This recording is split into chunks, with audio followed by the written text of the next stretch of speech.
My wife, a manager at the company, still had no idea I had recovered my hearing. She was standing right in front of me, plotting with her newly hired male assistant on how to seize control of my company. He can't hear us anyway. He's so in love with you, he'll believe anything you say. Let's just trick him into recording a verbal will, signing the shares over to us. Then we can dump him on a deserted island, get rid of the body, and come back to a life of financial freedom, together forever. But I didn't expose them.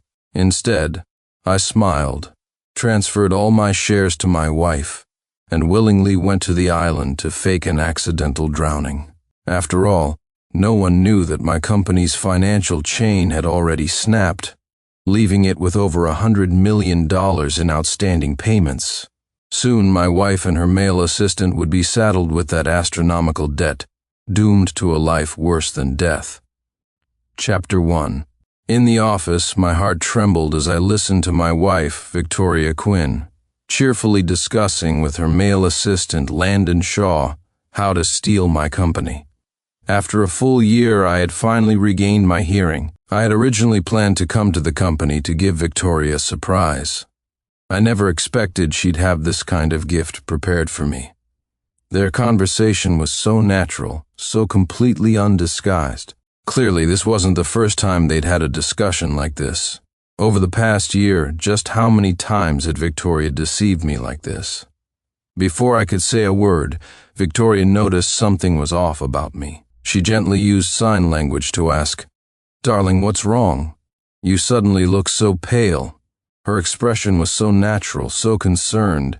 If I hadn't heard her words with my own ears, I might have actually been fooled by her act. Looking at the gentle, caring facade of Victoria before me, the old feelings of gratitude and guilt were gone, replaced only by a nauseating wave of disgust. "It's nothing, just an upset stomach from breakfast this morning." Hearing this, Landon Shaw, standing to the side, let out a sigh of relief. "You scared me." He looked like he'd seen a ghost. I thought our plan had been discovered. Victoria, however, simply fiddled with her manicure and sneered. How is that possible? I was the one who personally pierced Sincere's eardrums. There's no way he could ever recover. At that, Landon laughed as well. True. That fool Sincere probably has no idea that in the car crash he was just knocked unconscious and nothing more. He still foolishly believes you risked your life to save him and showed him unwavering devotion. He kept talking about repaying you. It's hilarious. If he ever found out that even your marriage certificate is a fake, he'd probably drop dead from sheer anger. In that moment, my fists, hidden in my sleeves, clenched tight. A year ago, I had just taken my company public. I was on top of the world, ready to conquer the market. Then, a sudden car crash left me unconscious. When I woke up, only Victoria was by my side, but I couldn't hear a thing. The doctor told me that the impact from the crash seemed to have ruptured my eardrums, leaving me deaf. At the time, Victoria was just my girlfriend. Not only did she not leave me, but she also cared for me with even more tenderness and dedication. I was so moved by her devotion that I married her without a second thought. Our story even became a celebrated tale of true love for a time. But I never ever imagined that what I thought was a life-saving grace, what I believed was unwavering devotion, was all just an elaborate, meticulously planned scam. Before I could process it all, Landon eagerly pulled a recording pen from his briefcase. With a click, the pen's red indicator light turned on. "Sincere Dawson, are you willing to transfer all company shares to Victoria Quinn upon your death?" Landon's voice was filled with unconcealed excitement. Victoria immediately understood and gestured in sign language. "Darling, there's a new project that needs your signature for investment approval." Her expression remained gentle, as if she were genuinely seeking my opinion. I couldn't help but sneer inwardly. Ever since I went deaf, every company decision had been made this way. Victoria would translate Landon's words into sign language, and I would sign and stamp the documents. I had always trusted Victoria completely. Now it was clear the two of them had profited countless times from this deception. No wonder the company's stock plummeted right after going public, with business declining ever since. Thinking of this, I looked at the triumphant smiles on their faces, but I didn't expose them. Instead, I smiled and said aloud, "I agree." Then I expertly signed and stamped the last page of the document. Landon immediately jumped for joy, not even bothering to lower his voice as he mocked me to my face. What a sucker. Once we trick him onto the island and kill him, we'll be set for life hearing this. I sneered inwardly.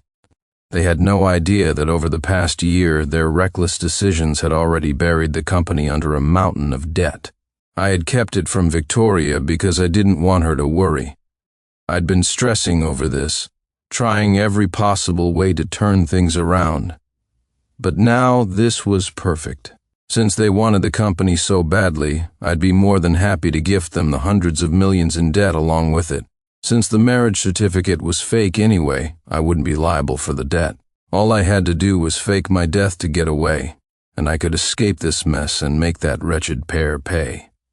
With that thought, I smiled as I saw the gloating duo off. Then my face turned cold as I dialed a friend's number. "Zach, I need you to make some arrangements for me. I need to stage an accidental death." Chapter 2. An accidental death? What about your wife? Let me talk to her. Before Zach could finish, I cut him off. "Don't worry about it. I can hear you." The other end of the line went silent. A few seconds later, Zach's voice came through, trembling with disbelief. You can hear me?" Zach's voice suddenly became ecstatic. "Holy crap, you're better? For real? You have to tell Victoria, she'll be overjoyed." I just shook my head. "Let's keep this quiet for now." Zach was even more confused. "Why? This is fantastic news." I took a deep breath and told him everything, Victoria and Landon's plan, and the company's current dire financial situation. There was a long silence on the phone, followed by an explosive roar. "That trashy pair has gone too far sincere, don't you worry. Leave it to me, I'll make the arrangements right away." After hanging up, I let out a long sigh, finally getting one weight off my chest. I grabbed my coat, ready to head home for the day. But as I reached the office door, I paused.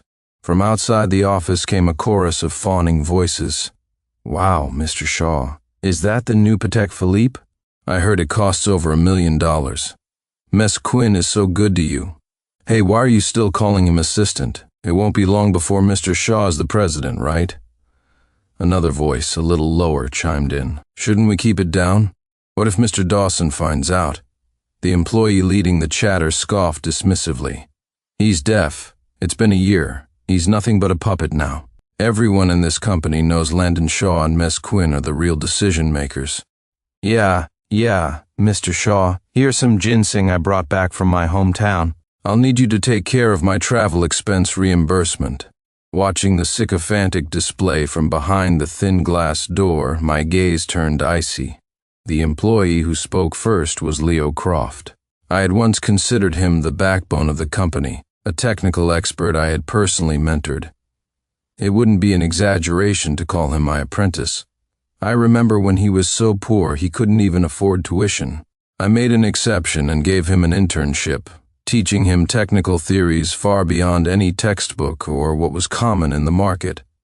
As the company grew, I promoted him from a destitute intern all the way to a department head. I closed my eyes and took a deep breath, trying to suppress the rage building inside me. I never thought that in just one short year he would have already betrayed me. And it wasn't just him. Almost everyone in the company had accepted the fact that I was just a puppet, and most of them were people I had personally trained and nurtured.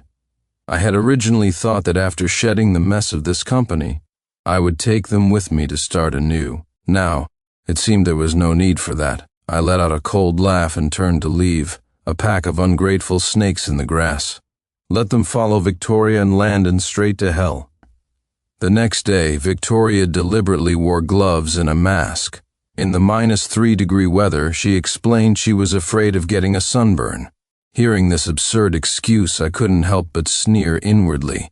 It was obviously to avoid attracting attention and leaving any fingerprints. And throughout the entire drive, the lovey-dovey chatter between Victoria and Landon never stopped. I didn't even have to try to listen. Their sickeningly sweet conversation flowed directly into my ears. "Baby, once we get the money, we'll go to the Maldives. Buy a villa by the sea, and just sunbathe all day. Landon's voice was so greasy it made my stomach turn. Victoria giggled. Of course, and we'll have a huge wedding. I want everyone to know that I'm Mrs. Shaw, by the way. Have you gotten that old fool's shares transferred to you? Don't worry, baby. It's all taken care of. We're just waiting for his accidental death today.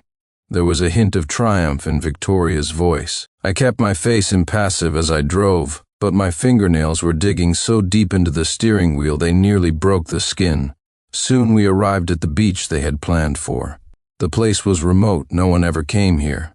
The tide was starting to come in, and the waves crashed against the reefs with a dull, heavy sound. Victoria eagerly pulled me out of the car, saying she wanted to take a few pictures first. I obediently followed her to the shallows, then suddenly shouted, "Vicky, my leg is cramping up." I pretended to struggle, reaching out to her. "Give me a hand, I can't stand." Victoria froze for a second, then took a step back, a vicious look flashing across her face. "It seems even God is on my side." Sincere, go to hell. The next second, a rock smashed hard against my head. Warm liquid trickled down my forehead, my vision blurred, and my body was swept away by the waves. "The body's been washed away. No one will find it, right?" Landon's voice, tinged with worry, came from a distance. "Don't worry, baby. This is an undeveloped, deserted island. The tide will carry him straight out to sea. His body will just be food for the sharks." Victoria's voice was full of glee. Only after their figures completely disappeared did I activate my scuba gear and slowly surface. Zach was already waiting nearby, underwater with first aid equipment and an oxygen tank. "How are you? Are you hurt?" I shook my head, wiped the blood from my face, and let out a cold laugh. "I'm fine, just a small cut." Zach clenched his fists in anger. "Damn them. Even though you're safe, they still stole your company. That was your life's work. It infuriates me to think of them getting rich. Shouldn't we just call the police?" I shook my head, a cold smile playing on my lips. "There's no need for that. Knowing Victoria, she'll be eager to hold an inauguration ceremony. We should prepare a big gift for her." Chapter 3. Soon the news of my death by drowning spread like a virus, sweeping through the entire company. "Did you hear? The president drowned? Is that for real? How could that happen?" They said he went to an island to take photos and got a leg cramp. Whispers and hushed conversations filled the air, with shock written on everyone's face. The stock price reacted accordingly, plummeting like a kite with a snapped string. Citing the need for company stability, Victoria immediately called an emergency shareholders meeting. The document I had signed and the recording Landon had faked became her sharpest weapons. Everything went just as she had planned. She, Victoria Quinn, became the new president of the company. At the inauguration ceremony, everyone was there. My dear apprentice, Leo Croft, was immediately promoted to vice president by Victoria, thanks to his possession of my technical knowledge. He was all smiles, obsequiously showering Victoria with praise. "President Quinn is young and brilliant, a formidable leader who will guide us to new heights of glory." Listening to his insincere flattery, my stomach churned. Finally, Victoria took the stage. She wore a tailored black suit, her face etched with a perfectly calibrated expression of sorrow. The moment she was on stage, she put on a heart-wrenching performance, choking up as she spoke. "My husband, his death, I am utterly heartbroken." She paused, took a deep breath, and continued. "If I could bring him back, I would gladly give up these cold shares and this position as president." Standing in the crowd, watching her phony performance, I couldn't help but laugh out loud. The laugh wasn't loud, but it was enough for those around me to notice. All eyes turned to me. I slowly walked up to the stage, a cold smirk on my lips. "Is that so? In that case, why don't you give the shares and the presidency back to me?" The moment Victoria saw me, her face turned deathly white. You're alive?" I let out a light chuckle. "What's the matter? Surprised I didn't die?" She instinctively tried to argue, but then she froze. "Wait, you can hear?" I nodded. Landon immediately jumped out, blustering with false bravado. "So what if you got lucky and survived? So what if you can hear again? You have no proof for any of your claims, and you probably don't even know. The document and recording you signed off on weren't for some project. It was a share transfer agreement. Victoria is the one in charge of this company. Now my dear apprentice, Leo Croft, immediately chimed in to suck up. Exactly, and I've already copied all that technology and secretly filed patents for it. You're completely useless to this company now. I looked at their ugly faces and couldn't help but laugh. Seeing this, Victoria sneered, looking down on me from her superior position. You can still laugh at a time like this? What, do you actually think you can make a comeback? She paused, her tone filled with mock pity. I was going to give you another chance, maybe let you clean the toilets here. But since you're so ungrateful, I guess we'll just forget it. The next moment, she extended a hand with bright red nails and looped her arm through Landon's, the two of them clinging to each other openly. How does it feel to have nothing? A shame I'll never have to experience that. Oh, by the way, next week Shaw and I are having our wedding, followed by a world tour. If you want to hate someone, hate yourself for being so stupid. To actually believe in that crap called love, she laughed, her body shaking with mirth, as if she could already see her blissful future. I watched her gloating, small-minded display and simply offered a calm smile. Is that so? I hope you'll still be able to smile in a few moments. Hearing this, Victoria's brow furrowed slightly. What do you mean?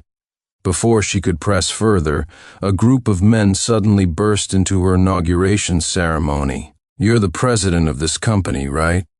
At that moment, Victoria was still basking in her impending happiness, assuming they were business associates coming to celebrate. She flicked her hair back and smiled even more proudly. Of course, if you're here to discuss a partnership. Before she could finish, the man in the lead suddenly slapped her hard across the face. Smack! The crisp sound echoed through the silent hall. Before anyone could react, the man pulled a thick stack of stamped invoices from his coat and threw them in Victoria's face. You piece of trash, you have the money for a spectacle like this, but you've been dragging your feet on paying your debts? If you don't settle this $100 million payment today, I'm going to settle you Chapter 4. The entire room erupted in chaos. Victoria stared at the documents in shock, asking frantically, Sir, there must be some kind of mistake. What $100 million payment? You must have the wrong person. Her voice trembled, her eyes filled with fear. The man, enraged, slapped her again. Smack! This slap was harder than the last, and the corner of Victoria's mouth started to bleed. Fine, play dumb. You're not going to own up to it, are you? He grabbed a fistful of Victoria's hair, forcing her head up. Take a good look. Is that your company's seal on these papers or not? Victoria took the documents with trembling hands. When she saw them clearly, her face instantly turned ashen. This is the company seal. The next moment, as if realizing something, she shot her head up and glared at me with venom in her eyes. You knew all along, didn't you? Why didn't you say anything? Were you deliberately setting a trap for me? Watching her fall apart, I felt not a shred of pity, only endless satisfaction. This is great, I thought, smiling to myself. I've been waiting for this moment. But on the surface, I put on an innocent act. Blinking my eyes, I looked completely bewildered. Sir, I was deaf until recently. I pointed to my ears, then to Victoria and Landon. You heard them yourself just now. I was just a puppet. I didn't know anything. They were the ones behind all of this. I wore a look of utter grievance, as if I had been terribly wronged. Victoria and Landon were stunned. They never imagined my past deafness would become my current shield.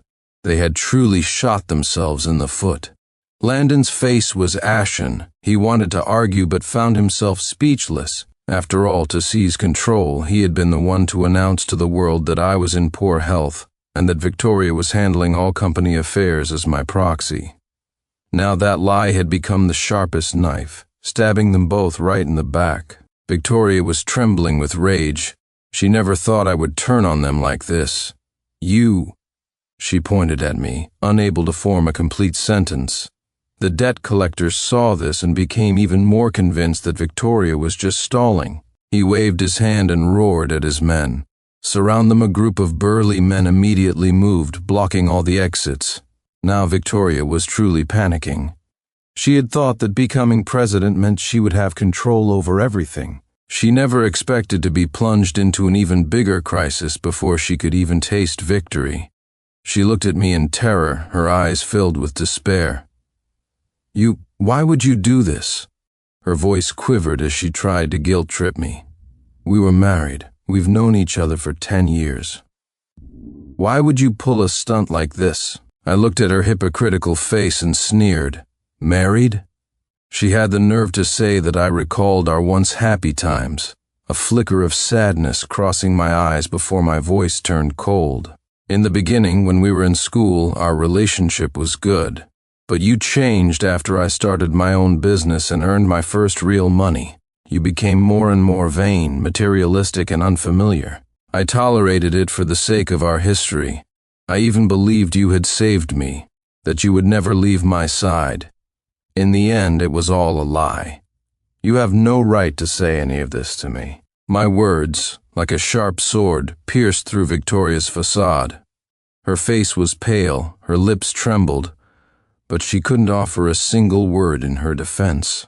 The people around us began to murmur, their suspicions turning on Victoria. Landon was panicking too. He thought that by latching onto Victoria, he would be on the fast track to success. He never imagined her support would crumble before he even got a firm grip. He glared at me viciously, his voice dripping with resentment. Sincere, you're so childish you never think about the big picture, and have you forgotten? You and Victoria aren't divorced yet, her debts are your debts too. At his words, I laughed, louder this time. Victoria and Landon just stared, stunned. They couldn't understand what was so funny when I was about to be crushed by debt. After a moment, I pulled out our marriage certificate, my eyes full of mockery. Victoria, did you forget? Our marriage certificate is a fake Chapter 5. At my words, Victoria froze as if struck by lightning.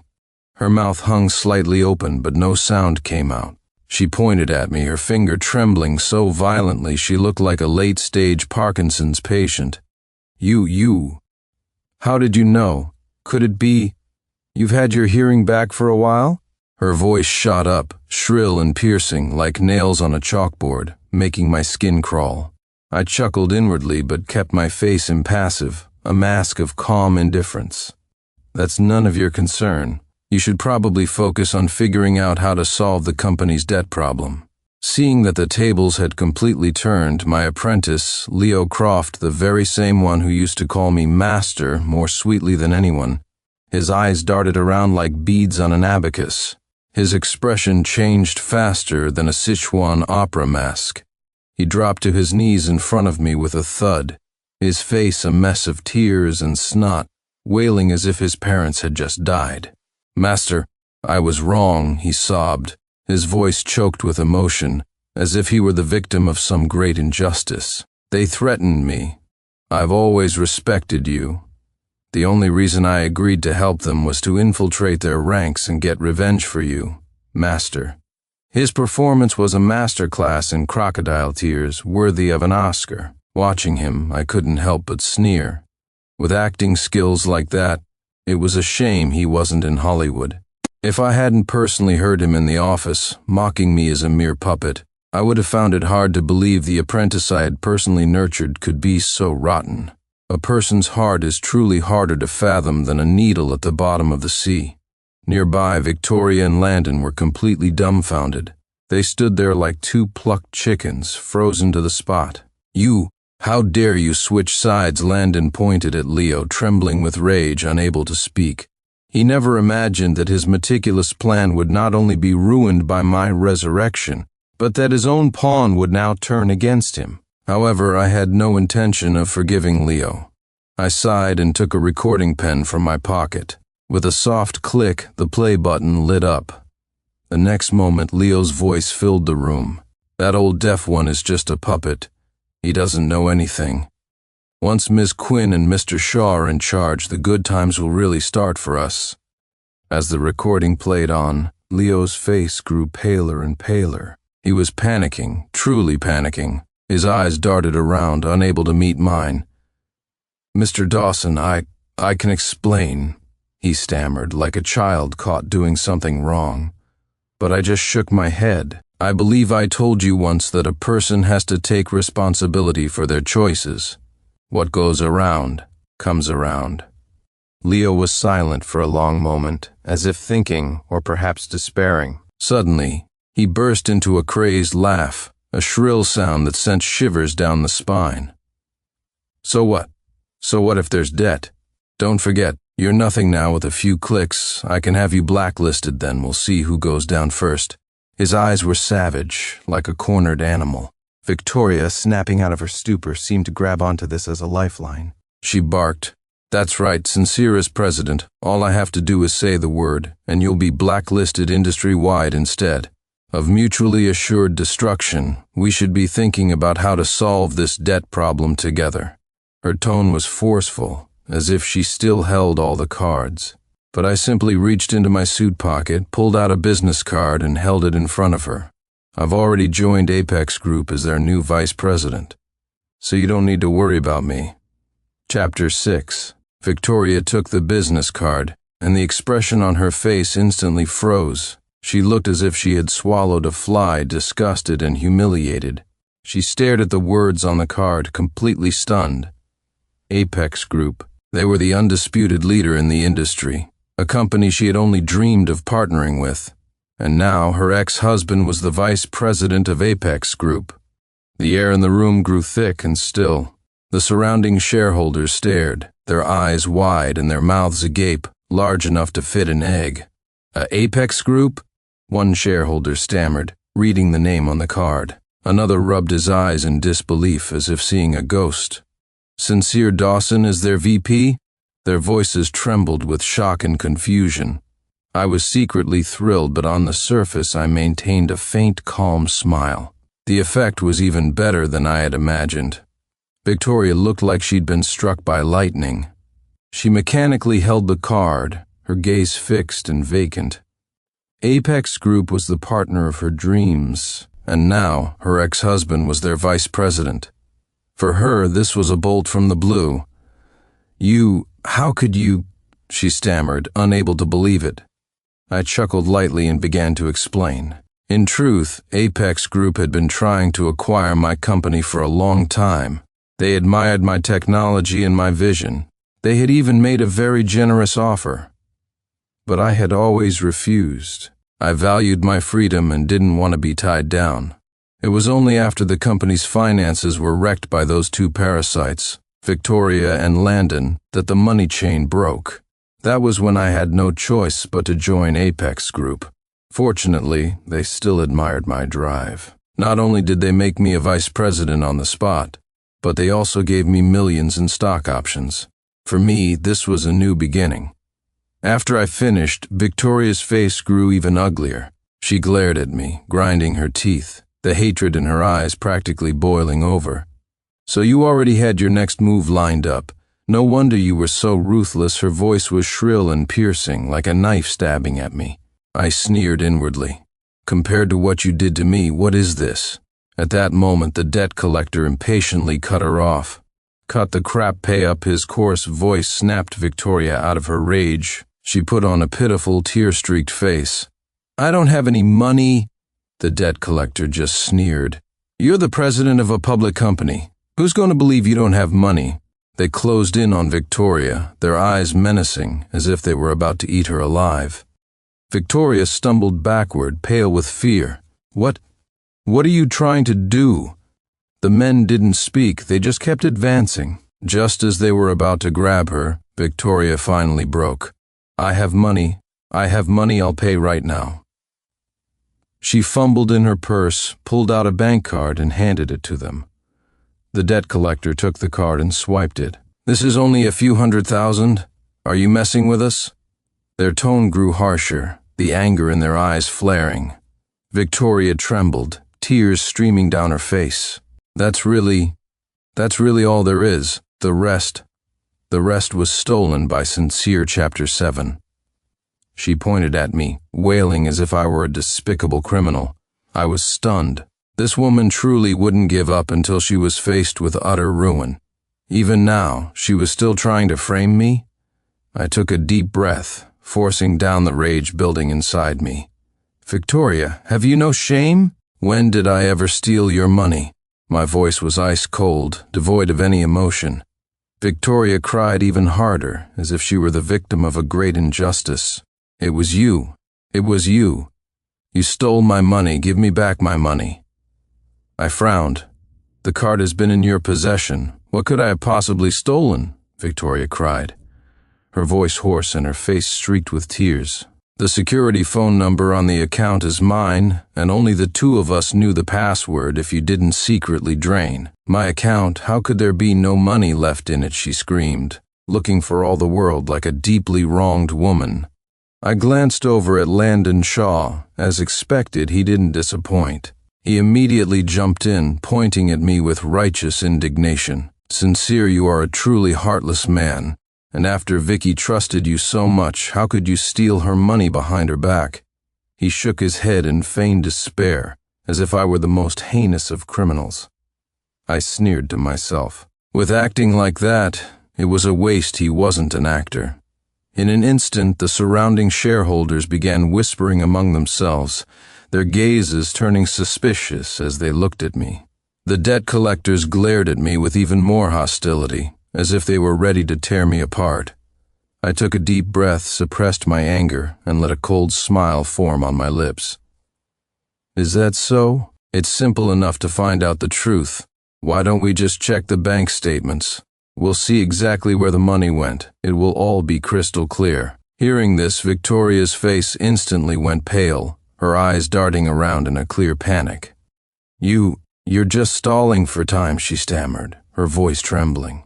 You're probably planning to use checking the statements as an excuse to secretly call the police. I laughed to myself. The police? Why would I call them? I wanted nothing more than to blow this whole thing wide open so everyone could see their true colors. But, as the saying goes, the one who cries loudest often gets the most sympathy. For a moment, even the debt collectors began to doubt me.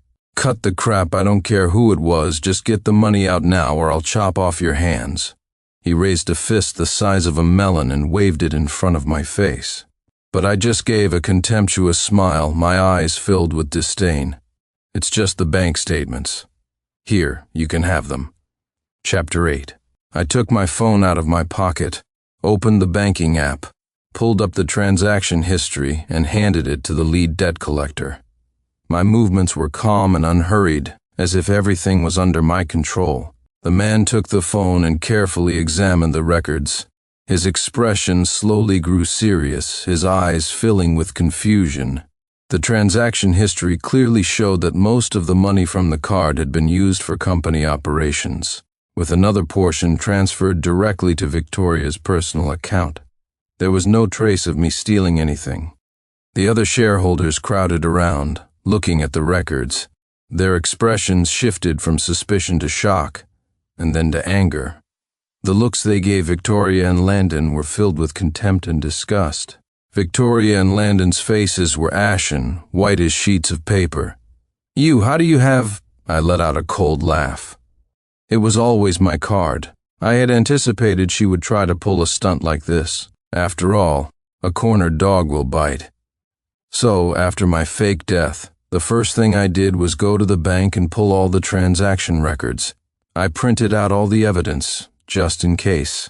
And sure enough, it came in handy. Seeing the bank statements, the debt collectors realized they had been played. Burning with rage, one of them grabbed Victoria by the throat. Where's the money? A burly man with a scarred face roared, spittle flying onto Victoria's face. Victoria's face turned crimson.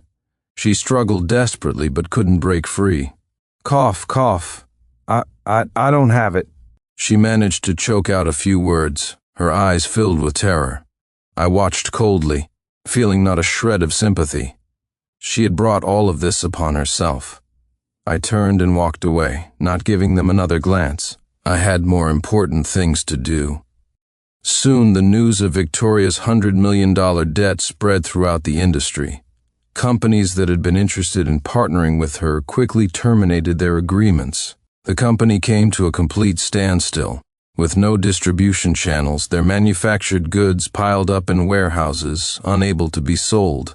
The employees who had once sided with Victoria and Landon now showed up at their homes, demanding answers. When the wall falls, everyone gives it a push.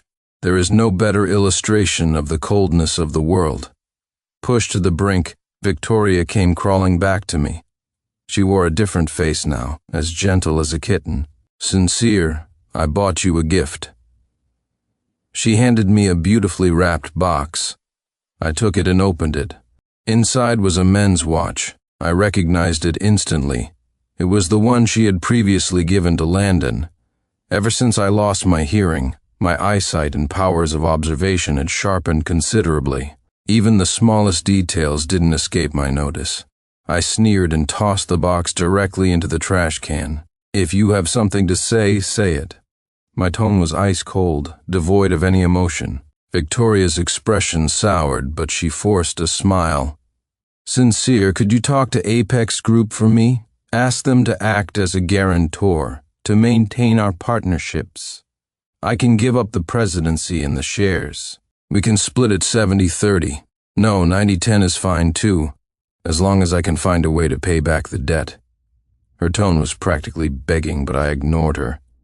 She had no choice but to try again, speaking cautiously. "Do you want Landon to apologize before you'll forgive me?" Before I could even respond, she forcibly dragged Landon out. Landon stood with his head down, reluctantly apologizing to me. "I'm sorry, okay?" His tone was stiff, completely insincere. I hadn't even said a word, but Victoria was already cooing at him. "Shaw, I know you've been wronged. Once we get the guarantee from Apex Group and the company is back on its feet, I promise I'll make it up to you." Watching them already planning their future, I couldn't help but let out a cold laugh.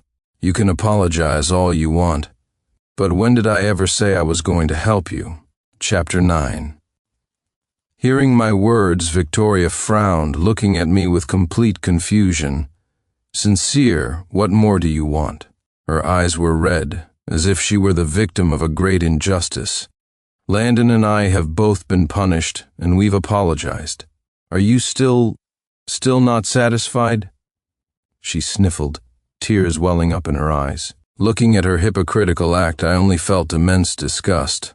When I loved her, I felt she had suffered a great deal for me, so I was always tolerant. Now? Ha! I couldn't even be bothered to speak, just looked at her as if she were a clown. But my silence seemed to make her feel even more wronged. "You've changed so much this past year. You were never so petty before, you weren't like this." I rolled my eyes internally. "Petty? She made me deaf, faked my death and plunged my company into massive debt, and now she had the gall to call me petty?" That was the most ridiculous joke I'd ever heard. I opened my mouth, but found that any words would be pale and powerless. I didn't want to waste another breath on her. Seeing me like this, Victoria bit her lip, as if she had made a great resolution. As long as you're willing to save the company, I can fire Shaw and never see him again." As she spoke, she shot a quick glance at Landon. Landon immediately flew into a panic. "Vicky, how could you abandon me?" He shot to his feet, a look of disbelief on his face, his eyes instantly turning red. Victoria shot him a look back, a mix of warning and reassurance. Landon froze for a second, then, as if understanding something, he lowered his head, squeezed out a few fake tears, and stormed out, slamming the door behind him.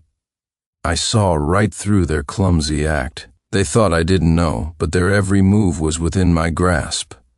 Victoria, thinking her performance was flawless, smiled triumphantly and wrapped her arms around mine, trying to appeal to my emotions.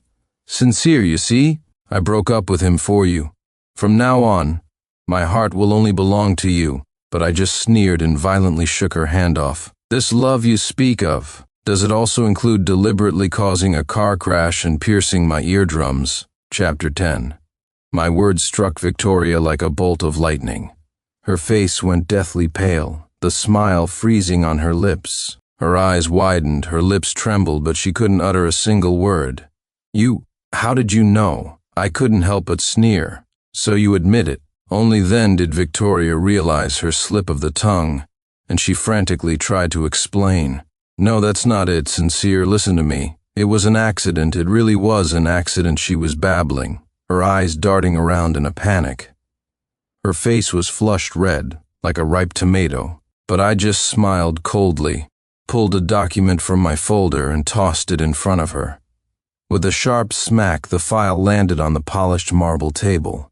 It was the doctor's official assessment report. It clearly stated that my ruptured eardrums were not caused by the impact of an explosion. They were punctured by a sharp, man-made object. Victoria was completely dumbfounded. She collapsed to the floor, a heap of despair. The color drained from her face, leaving it as white as a sheet of paper.